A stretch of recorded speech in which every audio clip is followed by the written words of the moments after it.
नमस्कार। इसके पहले हमने परिमेय संख्याओं को दशमलव के रूप में कैसे निरूपित करते हैं यह समझा था। अब आज हम समझेंगे कि दशमलव संख्याओं को परिमेय संख्या के रूप में कैसे व्यक्त किया जाता है। तो सबसे पहले हम ले लेते हैं शांत दशमलव का कुछ उदाहरण। जैसे यहाँ पर पहला 0.25। तो इसमें क्या करेंगे, 100 से गुना करेंगे। दशमलव के बाद 2 अंक है तो 100 से गुना किए, 100 से भाग दे देंगे। तो ये क्या हो जाएगा, जब 0.25 और 100 का गुना करेंगे तो हो जाएगा 25.00 बटे 100।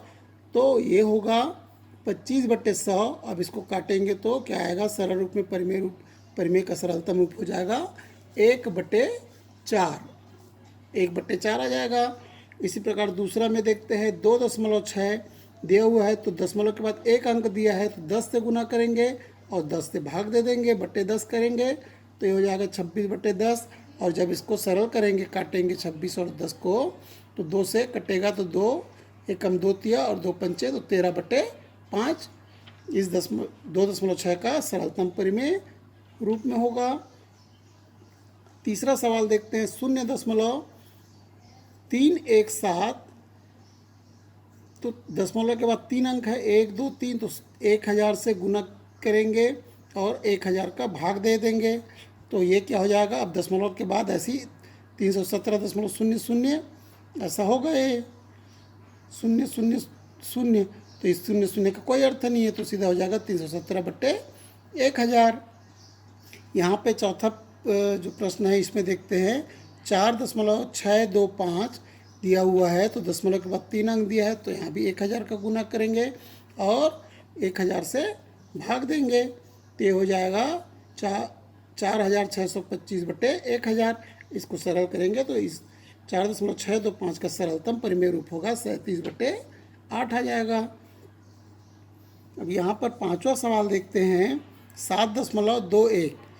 तो अब हम सीधे ले लेते हैं, फिर 1000 से गुना किए, 1000 से भाग दिया, 100 से गुना किए, 100 से भाग दिए, 10 से गुना किए, 10 से भाग दिए। तो उस पर इतने में हमको ये समझ में आ गया कि दशमलव के बाद के अंक को गिन लेते हैं और सीधा उसको भाग दे देते हैं। तो यहाँ पर दशमलव के जगह में 1 आ जाएगा और 2 अंक है तो 2 शून्य लगा देंगे, 721। ऐसे यहाँ पर क्या हो जाएगा, 23,537 बटे दशमलव के स्थान पर 1 और 1 2 3 अंक तो 1 2 3 यह इसका सरलतम परिमेय रूप होगा। यह और अधिक सरल नहीं होगा क्योंकि कोई भी उभयनिष्ठ गुणनखंड नहीं है। अब ऐसे ही इसमें क्या होगा, 5265 बटे क्या हो जाएगा, दशमलव की जगह में 1 और 1 2 3 अंक है तो 1 2 3। अब इसको काटेंगे, इकाई में 5 है तो 5 से कट जाएगा, 5 एकम 5, 2 बचा, 5 शून्यम, 5 पंचे 25, 5 तिया 15, 5 दूनी 10 और 0 0 हो जाएगा तो बराबर होगा 1053/200 इसका सरलतम रूप। इस प्रकार से शांत दशमलव को बहुत सरलता से हम परिमेय के रूप में व्यक्त कर सकते हैं।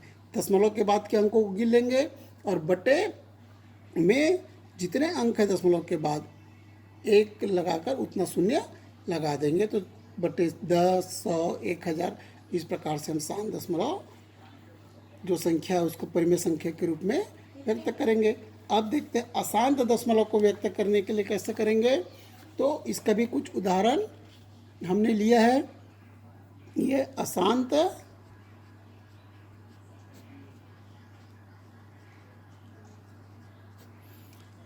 दशमलव के लिए जैसे पहला है 0.6 के ऊपर में लगा है बार, 6 बार है ये। तो इस माना हमने x बराबर 0.666 माना x मान लिया, 6 के ऊपर 6 पर बार लगा है, 6 6 6 हो गया। समीकरण 1 मान लिया इसको। समीकरण 1 में 10 का गुना करने पर ये हो जाएगा 10x बराबर 6.666 अनंत तक जाएगा। समीकरण 2, फिर समीकरण 2 में समीकरण 1 को घटाने पर क्या होगा, घटाने के समय चिन्ह बदल जाता है तो 10 में एक घटाएंगे 9 एक से बचेगा, और यहाँ दशमलव के बाद जो 6 है यह पूरा पूरा शून्य हो जाएगा, तो यहाँ पर बचेगा 6.0 अर्थात 6। तो फिर इस 9 का पक्षांतर कर देंगे तो 6/9 हो गया, काटेंगे 3 दूनी और 3 तिया, तो x बराबर 2/3। इस प्रकार से 0.6 बार बराबर 2/3 इसका सरलतम परिमेय रूप होगा। ऐसे अब दूसरा सवाल देखते हैं। माना x बराबर 0.234 जो अंक दिया हुआ है इसके ऊपर में बार लगा हुआ है, तो 234 की आवृत्ति बार बार हो रही है, तो x बराबर 0.234 ऐसा अनंत तक जाएगा। समीकरण 1 मान लेते हैं इसको। फिर समीकरण 1 में दशमलव के बाद 1, 2, 3 अंकों की आवृत्ति बार बार हो रही है, इसलिए 1000 से गुना करने पर तो 1000 x बराबर 234 अब ये 234 अनंत तक जाएगा, समीकरण 2 हो गया। फिर समीकरण 2 से समीकरण 1 को जब घटाते हैं तो क्या आएगा 999 x बराबर 234.0 बचेगा। फिर 234/999 को पक्षांतर कर दिए, सरल करने पर आएगा 26/111। अब हम तीसरा प्रश्न लेते हैं। तीसरे प्रश्न में क्या दिया है, 3.216 के ऊपर में बार लगा, अर्थात सिर्फ 6 की आवृत्ति बार बार हो रही है, या 6 बार बार आ रहा है। तो इसमें कैसे करेंगे, माना x बराबर 3.216 6 की आवृत्ति हो रही, बार बार 6 आ रहा है बार बार, तो 6 के ऊपर में बार लगा हुआ है, तो समीकरण 1 में 100 का गुना करेंगे, दो अंकों को पहले दशमलव के इस तरफ लाने के लिए 100 से गुना कर देंगे, तो 100 x बराबर हो जाएगा 321.666। फिर ये समीकरण 2 हो गया। फिर समीकरण 2 में 6 की आवृत्ति भी बार बार 6 बार बार आ रहा है, तो 6 के लिए फिर 10 का गुना करेंगे समीकरण 2 में, तो 100 गुणित 10 करने पर क्या हो जाएगा 1000 x बराबर 3.216.666, समीकरण 3 हो गया। फिर समीकरण 3 में से समीकरण 2 को जब घटाते हैं तो क्या आएगा 1000 x में 100 x को घटाएंगे और 3216.66 में 321.66 को घटाएंगे, 6 अनंत बार है को घटाएंगे तो क्या हो जाएगा 1000 में 100 घटाए तो 9 x बचा, यहाँ 2895 बचेगा। 6 में 1 घटाएंगे 5, 11 में 2 गया 9, और यहाँ पर 11 में 3 गया 8, यहाँ पर बचा 2, तो x बराबर 2895/900 हो जाएगा। 900 को पक्षांतर कर दिए, इसको सरल करने पर 193/60। इस प्रकार से 3.216 का बार बराबर 193/60 होगा। तो इस प्रकार हमने शांत दशमलव और अशांत आवर्ती दशमलव दोनों का परिमेय रूप में व्यक्त करना समझा। अब आप प्रश्नावली 11 अभ्यास ले लेते हैं। प्रश्नावली 11.2 के अभ्यास, निम्न संख्याओं को परिमेय संख्या में परिवर्तित कीजिए। यह शांत दशमलव संख्या है और उसी प्रकार यह जो दिया हुआ यह अशांत दशमलव संख्या है। अब हम प्रश्नावली अभ्यास प्रश्नावली 11.2 ले लेते हैं। इसमें 2 प्रश्न हैं। निम्न संख्याओं को परिमेय संख्या में परिवर्तित कीजिए।